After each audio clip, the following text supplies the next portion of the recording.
Hi student, आज हम लोग बात करेंगे linear homogeneous partial differential equation with constant coefficient. यह पार्शियल डिफरेंशियल इक्वेशन का बहुत इंपॉर्टेंट चैप्टर है और यहाँ से अक्सर एग्जाम में क्वेश्चन पूछता है और फ्यूचर में भी इसका कंसेप्ट का बहुत जरूरत पड़ता है, नेट हो या फिर जेम वगैरह एग्जाम हो। तो हम लोग सबसे पहले देखेंगे कि linear homogeneous partial differential equation किसको बोलते हैं, इसका सॉल्यूशन के बारे में हम लोग चर्चा करेंगे, इसका सीएफ कैसे निकाला जाता है उस पर चर्चा करेंगे, इसका पीआई कैसे निकाला जाता है उस पर चर्चा करेंगे और कंप्लीट सॉल्यूशन के बारे में हम लोग जानेंगे। ठीक है, इसके बाद पहले हम लोग डेफिनेशन पे चर्चा करते हैं, फिर हम लोग इसका क्वेश्चन पे चर्चा करेंगे वन बाय वन। तो चलिए हम लोग स्टार्ट करते हैं। हम लोग कहते हैं कि अगर कोई भी डिफरेंशियल इक्वेशन अगर इस फॉर्मेट में हो, any equation of the form, यहाँ पे ध्यान दोगे कि जो डिफरेंशिएशन है कितना बार है, n बार है, यानी कि z फंक्शन को हम लोग nth बार डिफरेंशिएट किए इस तरह से। ठीक है, फिर आगे चलेंगे तो यहां पर भी nth ऑर्डर है, लेकिन इसमें क्या है कि x को n-1 बार किए हैं, y को एक बार। फिर देखिए nth डिफरेंशिएशन है, x को n-2 बार किए हैं, y को 2 बार। इस तरह से प्रत्येक का ऑर्डर क्या है, सेम है। तो इस टाइप के इक्वेशन को ही हम लोग बोलते हैं homogeneous partial differential equation with constant coefficient. तो कांस्टेंट कोएफिशिएंट कहने का मतलब हो गया कि इसका जो भी कोएफिशिएंट है, इधर सब कांस्टेंट है, सब क्या है, कांस्टेंट है। अब इसी पार्शियल डिफरेंशियल इक्वेशन को हम दूसरे तरीके से लिखते हैं। वह कैसे लिखेंगे, देखो डी के टर्म में हम लोग ध्यान देंगे कि डी मतलब होता है del z by del x और डी डेस का मतलब हो गया del z by del y. इस सारे फंक्शन को यानी कि डेरिवेटिव को हम लोग चेंज करेंगे किसमें, ये देखो डी के टर्म में। तो डी के टर्म में अगर हम लोग चेंज करेंगे तो भी यह क्या हो गया, होमोजेनियस। तो हम लोग दो तरीके से लिख सकते हैं, एक पहला और एक डी के टर्म में। यहाँ पे चर्चा कर दिए कि a1 a0 सारा कांस्टेंट है, लास्ट में जो फंक्शन दिया हुआ है एक्स वाई वह तुम्हारा फंक्शन है किसका, एक्स एंड वाई का। हम लोग इस टोटल डिफरेंशियल इक्वेशन को फंक्शन के रूप में अगर लिखेंगे तो देखो F D D dash z equal to F x y. अब इसी इक्वेशन को हम लोग सॉल्व करना है और सॉल्व करके हम लोग को सॉल्यूशन निकालना है जिसमें दो चीज निकलता है, एक सीएफ और दूसरा पीआई। तो हम लोग देखेंगे कि सीएफ क्या है और पीआई क्या है। तो हम लोग बात करेंगे solution of linear partial differential equation, यानी कि इस इक्वेशन का सॉल्यूशन के बारे में। यह कंप्लीट सॉल्यूशन तभी देगा जब इसका दो पार्ट में हम तोड़ेंगे, यानी कि इसका जो कंप्लीट सॉल्यूशन होता है वह दो पार्ट में होता है। देखिए कंसिस्टेंट टू पार्ट, पहला पार्ट तुम्हारा सीएफ कहलाता है। सीएफ का मतलब क्या हो गया, कंप्लीमेंट्री फंक्शन। सीएफ का फुल फॉर्म कंप्लीमेंट्री फंक्शन, यानी कि complete solution of the equation F z equal to 0, जहां पे क्या करेगा, एन आर्बिट्री कांस्टेंट को रखेगा। अगर एन डिग्री है तो एन कांस्टेंट रहेगा, 2 डिग्री है तो 2 कांस्टेंट होगा, उसको हम लोग बोलते हैं सीएफ। पीआई मतलब हो गया कि पार्टिकुलर इंटीग्रल, पीआई का फुल फॉर्म पार्टिकुलर इंटीग्रल। तो जब particular solution of this equation is called pi.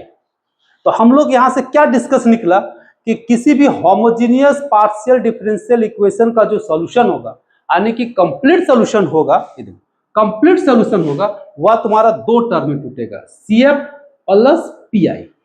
तो हम लोग वन बाय वन करके देखेंगे, पहले सीएफ कैसे निकलता है और पीआई कैसे निकलता है। तो आज हम लोग इस वीडियो में चर्चा करेंगे किस पे, सीएफ को कैसे निकाला जाता है और सीएफ को हम लोग फाइंड कैसे करते हैं, इसका वर्किंग रूल क्या है। तो चलिए हम लोग आगे सीएफ पे हम लोग बात करते हैं।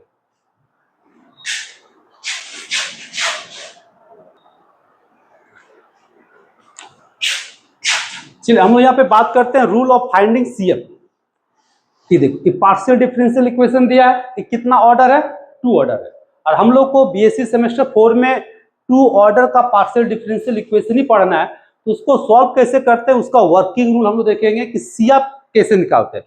तो सीएफ का कुछ स्टेप है। सबसे पहला स्टेप हम लोग क्या लिखेंगे, स्टेप 1, जो फंक्शन दिया हुआ रहेगा डी और D dash z equal to 0, यानी कि जो भी फंक्शन दिया रहेगा उसको हम लोग लाएंगे किसमें, डी के टर्म में लाएंगे। ठीक है, अब डी के टर्म में लाने के बाद स्टेप 2 हम लोग पुट करेंगे, यहाँ पे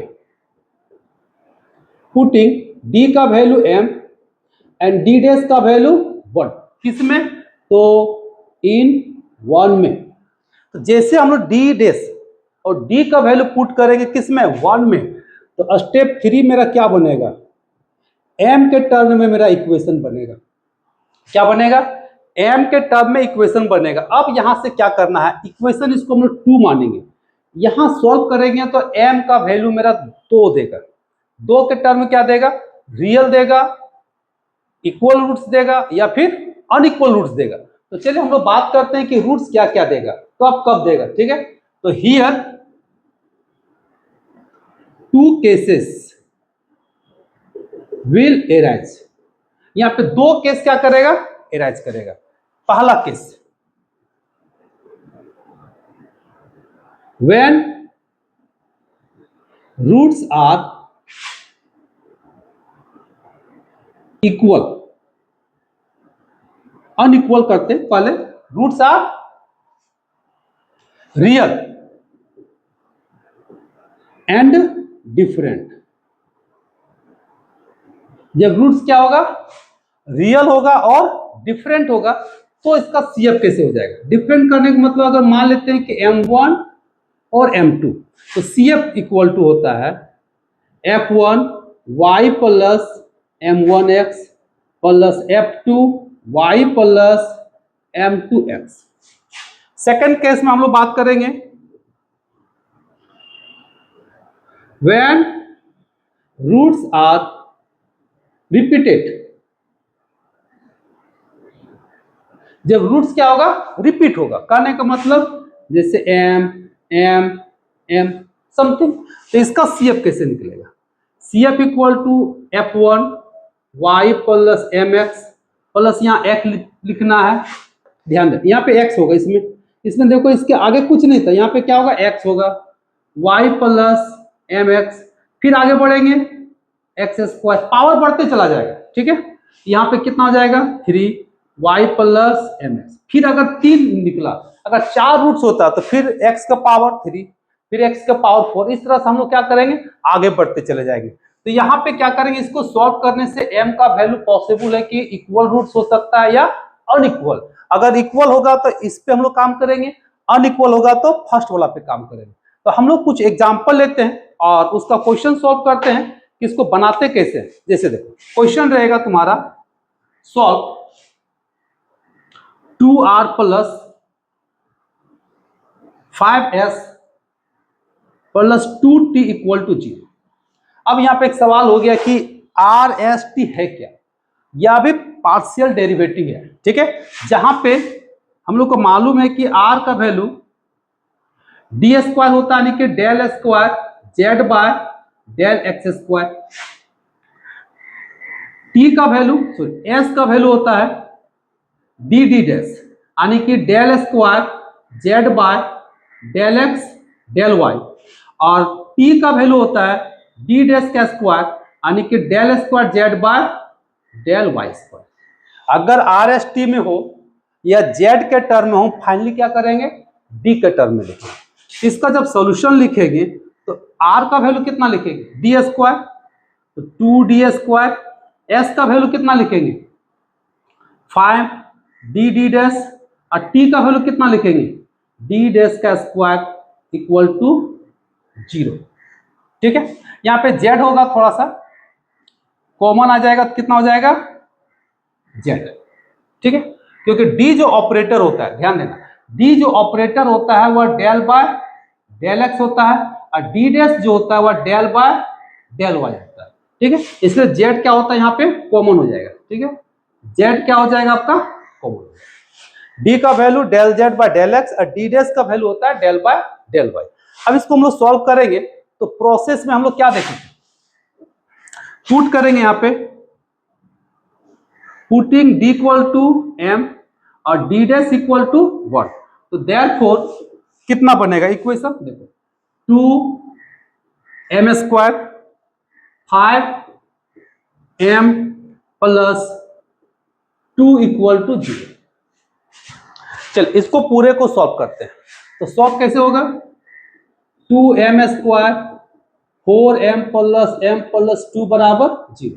यहां से कॉमन लेंगे हम लोग, 2m m plus 2 m plus 2 equal to 0, m plus 2 2m plus 1 equal to 0। तो देयरफॉर m का वैल्यू -2 और -1/2। यहां से देखिए m का वैल्यू क्या है, अनइक्वल।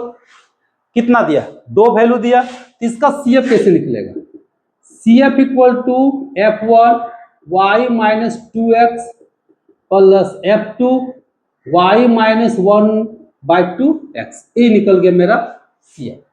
अगर इस तरह से सेकेंड ऑर्डर का पार्शियल डिफरेंशियल इक्वेशन दिया हुआ है तो पहले इसको चेंज करेंगे डी के टर्म में। हम लोग को पता है कि r का वैल्यू डी स्क्वायर होता है, t का वैल्यू डी डैश का स्क्वायर होता है, s का वैल्यू डी डैश होता है। ठीक है, सबका वैल्यू पुट कर दिए। फिर हम लोग क्या किए, d का वैल्यू m, डी डैश का वैल्यू 1। जैसे पुट करेंगे यह इक्वेशन मेरा m के टर्म में आएगा। अब इसको सॉल्व करेंगे तो यहां से m निकलेगा। अब हो सकता है कि यह तुम्हारा 2 हो या 3 हो, ठीक है, या 4 भी हो सकता है। तो जितना पावर होगा उतना m का वैल्यू निकलेगा। तो यहां से 2 वैल्यू निकला, दोनों अनइक्वल है, तो इसका CF कौन सा लगाएंगे, पहला वाला, पहला केस। तो F1 y minus 2x plus F2 y minus 1/2x, इसी को बोलते हैं CF, माने कॉम्प्लीमेंट्री फंक्शन। हम लोग और कुछ एग्जांपल लेते हैं, फिलहाल इसको नोट करो।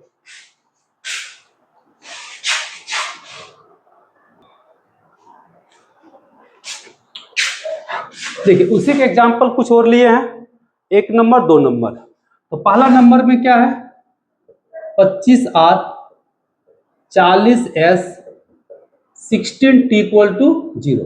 तो r का वैल्यू कितना, डी स्क्वायर, s का value d into D dash, t का वैल्यू d डैश का स्क्वायर। सबको पुट करेंगे, कितना आ जाएगा, 25 डी स्क्वायर 40 डी डैश और इधर से हो गया 16 टी डैश स्क्वायर, तो हो जाएगा आपका z इक्वल टू 0। अब हम लोग इसको पुट करेंगे, d का वैल्यू कितना m, डी डैश का वैल्यू कितना 1। तो therefore 25 m square 40 m 60 into 1 equal to कितना 0। अब इसको सॉल्व करो, या देखो तुम्हारा a माइनस बी का होल स्क्वायर में 5m का होल स्क्वायर 2 इंटू 5 कितना बचा 10, यानी कि 4 इंटू m, तो कितना हो जाएगा 4 का स्क्वायर। ये देखो तो सेट हो गया 5m माइनस 4 का होल स्क्वायर इक्वल टू 0। तो यहाँ से m का वैल्यू कितना हो गया 4/5, 4/5। देखो रूट्स क्या आ गया इक्वल।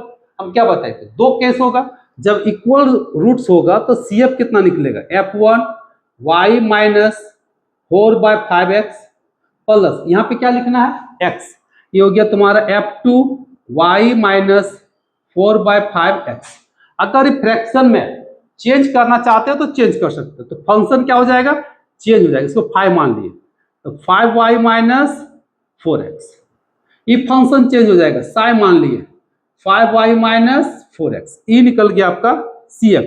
और CF ही क्या होता है, कंप्लीट सोल्यूशन होता है। कब, जब RHS तुम्हारा 0 रहेगा। ध्यान देना है कि जब RHS 0 रहेगा और कंप्लीट सोल्यूशन पूछेगा तो CF ही तुम्हारा क्या होता है, कंप्लीट सोल्यूशन होता है। तो या CF ही तुम्हारा किसके बराबर हो जाएगा, Z के बराबर हो जाएगा। चलिए हम लोग नेक्स्ट क्वेश्चन को सॉल्व करते हैं। दूसरा नंबर क्या दिया है, d के पावर 4 माइनस डी डैश के पावर 4 Z इक्वल टू 0। तो चलिए पुटिंग d का value m and D dash का वैल्यू 1, तो देयरफॉर क्या बना, m का पावर 4 1 इक्वल टू 0। अब इसको सॉल्व करो, कैसे करेंगे, m स्क्वायर का होल स्क्वायर 1 स्क्वायर तोड़ेंगे a स्क्वायर माइनस b का फॉर्मूला में 0। तो m माइनस 1 बराबर 0, तो m का वैल्यू कितना होगा प्लस माइनस 1। अब m स्क्वायर प्लस 1, तो यहां से m का वैल्यू निकालेंगे तो कितना होगा प्लस माइनस आई, यानी कि 4 वैल्यू हो गया, प्लस 1 माइनस 1 प्लस आई माइनस वाई। तो यहां से अगर हम CF निकालते हैं तो F1 y plus x, F2 y minus x, F3 y minus I X और F4 y प्लस आई एक्स। इस तरह से मेरा यहाँ पे कितना निकला, 4 डिग्री है तो 4 आर्बिट्री कांस्टेंट भी आ गया, और इसी को बोलते हैं कंप्लीट इंटीग्रल यानी कि जेड। तो आप लोग कुछ क्वेश्चन बना लोगे, ठीक है। अब बना के इसको देखोगे, जैसे d के पावर 3 माइनस 6 D square D dash plus 11 D, इधर से आपका हो गया डी डैश का स्क्वायर, जेड इक्वल टू 0। और एक क्वेश्चन हम देते हैं, del Q Z by del X Q -4 del Q यहां पर भी है by del x square del Y, अब plus 4 del Q Z by del Y Q, ठीक है। डेल वाई क्यू नहीं है, डेल एक्स स्क्वायर है, सॉरी स्क्वायर में, del y square equal to 0। ये दो क्वेश्चन आप लोग को सॉल्व करना है, और इसका क्या आंसर आएगा वो आपको कमेंट बॉक्स में लिखना है, ठीक है। तो बाकी बुक से भी इस टाइप का जो भी क्वेश्चन है आप लोग बना लोगे। नेक्स्ट क्लास हम लोग देखेंगे कि पीआई कैसे निकालते हैं, क्योंकि इस चैप्टर का सबसे इंपॉर्टेंट होता है पीआई, ठीक है, जो थोड़ा सा लॉन्ग भी होता है, थोड़ा डिफिकल्ट है सीएफ के कंपेरिजन में।